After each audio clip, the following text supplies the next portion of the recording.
What is the scariest experience you've had in your life that you believe can only be attributed to the paranormal? My grandmother had been diagnosed with Alzheimer's when I was a teenager. After my grandfather died, she just kept getting sicker. My parents decided to move her in with us so we could keep a closer eye on her. A couple of months later, she accidentally fell and broke her hip. My dad rushed her to the hospital, and I stayed home with my mom. My grandmother used to sit in the same spot all day, a big comfy chair in the middle of the living room. At night, after my dad rushed my grandmother to the hospital, I walked through the living room and saw a shadow, a black silhouette of a large man standing behind the big chair. I jumped from fright, and as soon as I took my eyes off of it, it was gone. I thought it was just my imagination, so I brushed it off and ran back to my room. A couple of hours later, I was in my room and my mom was in the living room watching TV when I suddenly heard her scream bloody murder. I ran to the living room. Her hand was on her chest and she was heaving, her eyes were nearly bulging out. I asked her if she was okay and she said, "I could have sworn I saw your father standing behind that chair." Once when I was younger, I was at my grandma's house, probably back in like '93. I was drawing at the kitchen table when a marble rolled along the floor. I didn't think much of it because it could have been the old floors.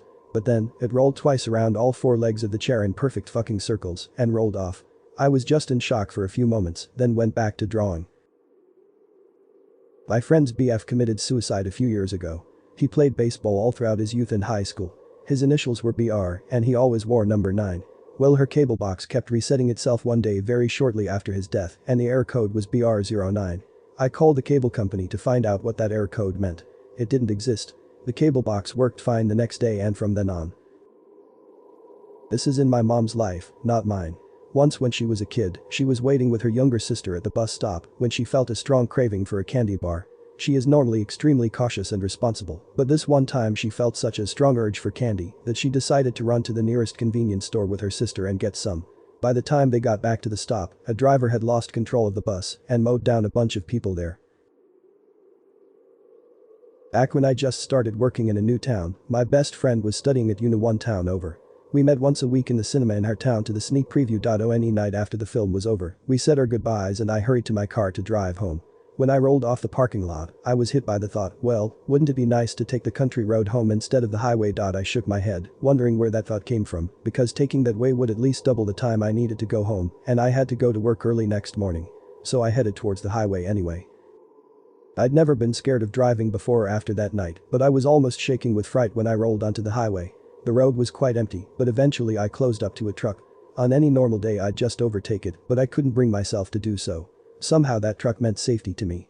Thoughts crossed my mind about what the last thoughts of people getting hit by wrong-way drivers are. Again, no idea where they came from. Right before I reached my exit, a wrong-way driver passed us by. As of today, I have not found a logical reason for my fear that night. I didn't listen to the radio, I had a CD playing. There wasn't music or radio in the cinema as well, and it was well before the time of smartphones. Something or someone warned me. I ordered a really cool stereo by mail. My older brother said he'd assemble it when it arrived. He was living in his own place at the time.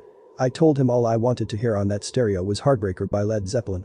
Came home one day from work one day and heard that song wailing through the streets from 2 blocks away, and I knew my stereo had arrived. Years later, after my brother passed away, I decided to unbox and use his very expensive stereo system. Realized I couldn't put it together, so I hired a guy to do it for $50. While he was putting it together, I was telling him about my Heartbreaker old stereo story. He finally said, "Okay, when I put this last wire in it should work." As you can guess, the song that came blasting out of those awesome Bose speakers was Heartbreaker. That guy freaked out and flew out of my house. Flew. Didn't take his money. Didn't say goodbye, just gone. I still miss my brother some 30 years later. I have other stories, but that's my fav. A few years ago, the day before my birthday, I had a really weird dream. I was in my mother's kitchen with my mother, only there were no walls and just a dark expanse all around. I walked up to her and asked, "So, how did he die?" She replied, "He woke up dead." I woke up at that point, around 4:30 a.m. according to my phone, and wrote this down in my dream journal beside my bed, which I was keeping at the time in an attempt to spur lucid dreaming. It was not successful. My first lucid dream occurred entirely by accident 2 months ago. A few hours later, maybe after 8, after the sun was up, certainly, my brother called me, crying, to say that our Uncle S was dead. Apparently, my Aunt S woke up around 6 o'clock to wake him up for work as usual, only to find him blue-faced and cold in the bed next to her, choked on his vomit. This was a completely unexpected death. He had no medical conditions that would have worried my aunt, his sisters, or his mother, never mind the rest of the family. Even the autopsy came back inconclusive. They couldn't find any reason medical, neurological, or chemical as to why he suddenly puked in his sleep and didn't wake up from it, though my aunt did say that the coroners estimated he'd been dead 1 to 2 hours by the time she got up, right around the time I woke up from the woke up dead dream. Before my dad died a couple years ago, one of his mantras was "You're loved." He'd say it to us all the time. At his funeral, I ended my eulogy having the audience say "You're loved" in his honor. So it's an important phrase for me and my father's memory. Now for the freaky part. I saw a thread on Reddit where Op was grieving and I shared a story about my dad and a gift he'd given me, a bag of silver stones with cheesy compliments engraved on them. He'd written a note about how when he was younger and just striking out on his own, he and his buddies had talked about how nice it would be to have a compliment vending machine that would give you words of encouragement whenever you needed it. He concluded by saying, "Anytime you need a pick-me-up, pull out a stone and imagine me saying it." So I leave the comment and I immediately got a reply that said only "You are loved." I was shocked. Once my brain restarted itself, my first thought was, maybe they know me. So I checked out their comment history to see if I could figure out who they were. Turns out, it was a bot. It had been programmed to randomly selected one comment Reddit-wide every few seconds and left that comment a random compliment. So out of millions of possible comments, this bot randomly selected, not just my comment, but the one comment where I shared a personally meaningful story about my dad and random compliments, and then it randomly selected a compliment that was super meaningful to my dad and our family. It honestly felt like my dad's spirit commandeered a Reddit bot to tell me hey. It still gives me chills. The sheer astronomical odds of that happening the way it did astound me. When I was younger, my parents got me a bunk bed so I could have friends come over and spend the night. You know, try to be the cool kid in elementary school who invited all his friends over. Well, it was a trick eventually soon after my uncle moved in with us and he crashed on the bottom bunk while I slept on the top. My uncle also happened to be bartending at the time, so he often came home really late, like 2 a.m. for example. Sometimes a bit intoxicated, sometimes not. Well, one night after he comes home and wakes me up from all the noise he makes, I tell him goodnight, then roll over and try to fall back asleep. After falling back asleep maybe 30 minutes later, I feel the most unbelievable strong grasp on my arm. Imagine a full-grown man taking his hand and wrapping it around your entire forearm. That's what it felt like for maybe a good 2 seconds, then gone. Of course it woke me up freaking out. I looked down thinking it was my uncle fucking with me. He was passed out on his stomach. To this day I don't know what caused it. I know for a fact it woke me up, so could have been some weird dream where the feelings transferred over into the real world a little bit. For several years I experienced what is commonly called sleep paralysis. The first experience was one of the most terrifying. I was taking a nap on Christmas Day. I had the common experience of a visceral buzzing in my ear head and a feeling of terrible evil coming upon me. I awoke but couldn't open my eyes or move a muscle. I then felt someone grab onto my feet and start crawling up my body. I felt completely overcome with evil. Finally I pushed it all back and opened my eyes and found myself alone. Similar experiences happened for years, each was terrifying but almost became commonplace.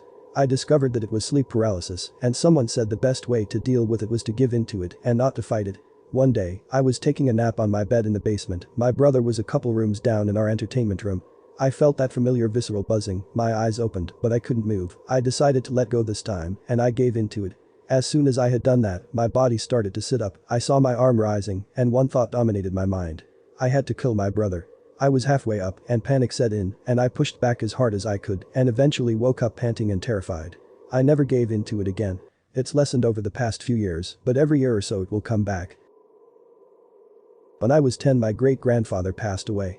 My great-grandmother wasn't used to being in the house alone, so my dad and I put an extra light fixture in the hallway for her. After we finished, I took an extension cord back down to the basement. I tossed it onto the table and began walking up the stairs. As I was climbing the steps, I glanced to my right. Beneath the wall I saw a pair of legs dressed in slacks walking by the table I just left. I bolted, ran past my ma and dad on my way out of the house. It was only the three of us there. When I was like 3 or 4, my grandmother passed away, and soon after all of my extended family flew in town to have the funeral. A week after the funeral, some relatives were still in town, including my uncle and his family. My grandmother wanted us to sell the house after she passed, so my family did exactly that. It was hectic cause we were trying to pack everything up, meanwhile everyone still had to go to work and school. On one of the days that we had to pack up the house, my parents both had work, my older cousins had school, and my uncles and aunts had jobs, other stuff. However, my uncle, Grandma's oldest son, was available to watch me for a couple hours, so he did. According to him, I asked him to go to the bathroom while he was watching TV. The closest bathroom was in my grandparents' old room, so I went there. When I came back, I asked my uncle who the nice lady was on the bed. He kinda played along with it because he might have thought it was an imaginary friend or something. He asked me questions about her to entertain me. I described her as dark-haired, kinda white, and wearing a blue nightgown. When I said that, my uncle freaked out because my grandmother always wore a light blue nightgown to sleep. After that, my uncle and I left the house and waited outside for my parents to come back home. I was staying the night at a friend's house when I was about 13. We were watching The Shining with her older sister and another friend when I saw a black figure in my peripheral vision. I turned my head all the way to the right and watched the solid black figure in the shape of a man wearing a cowboy hat walk from one side of the house to the other. I didn't say anything to my friend when it happened. I thought maybe my mind was just playing tricks on me because the movie was scary. After the movie, my friend's sister and others all left the house to stay elsewhere. My friend's parents were out of town. In the middle of the night, I woke up to someone stomping up the stairs toward the room we were sleeping in. We thought maybe her sister had just come home and ran upstairs to bed. We went to check and found no one. We heard the stomping a few more times and then a really loud bang on the wall between our bedroom and the outside of the house on the second story. My friend looks me straight in the eyes and says, "Did you see the man earlier?" I swear no one else was home and my friend was just as terrified as I was. We hid under the blankets and didn't come out until we could see sunlight. This isn't my only encounter with unexplained paranormal things happening. My dad's house when I was a kid was scary to say the least, haunted if you believe in that kind of thing. We used to see a man in a military uniform in the long hallway leading towards my brother's room. The security alarms would go off for no reason, like someone was opening and closing a door over and over again. And one time we had a decorative plate fly off a shelf and hit a mirror clear across the room. I was walking into my bedroom, just having closed the door. I felt a chill down my neck and was frozen in fear. At that moment, my necklace that I had been wearing fell to the floor. I don't know why, but I knew something strange and terrifying had just happened. I picked up my necklace from the floor and it was still clasped at it. Since this has gotten some traction, I will give more information. No, clearly I was not decapitated as someone commented. That is why this is the scariest experience of my life. I've had some pretty creepy things happen. I have sleep paralysis, which was terrible in my teens. This caused me to dabble in the mystical arts. I started messing around with Ouija boards. I have been told you should use a planchette, the piece you move around, with a crystal embedded in it for protection. I have no idea if that matters. I got addicted to Ouija and would use anything for a planchette, eventually using quarters. It got to the point that I could hover my hands over the quarter and it would move. I did this in my bedroom. My bedroom got haunted. At the same moment that my necklace fell off me, a poster of Interview with a Vampire fell off my wall. I love those books and that movie. Many terrible things happened in that room, including a fire and a mysterious hole in the wall that I discovered behind another poster that I had put up when I moved. It was a large hole about 6 inches in diameter. It wasn't there when I put up the poster. Once, I was sitting on the couch with my sister in the living room. To the left and through a door was the TV room, where my parents were. Directly in front of where sister and I were sitting was the kitchen, with a wall separating the rooms. I was facing my sister when we heard cabinet doors move and a crash. We looked up and saw a dark figure floating up towards the doorway to the kitchen. Sister and I looked at each other, confused because my parents were in the TV room. My mom rushed in and asked if we'd heard that. We wondered if it was my brother, but my mom reminded us that he wasn't even home. When we peeked in the kitchen, every cabinet door and drawer was open. Another creepy story. One summer, we went to a haunted hotel to poke around and see if we could get anything on camera.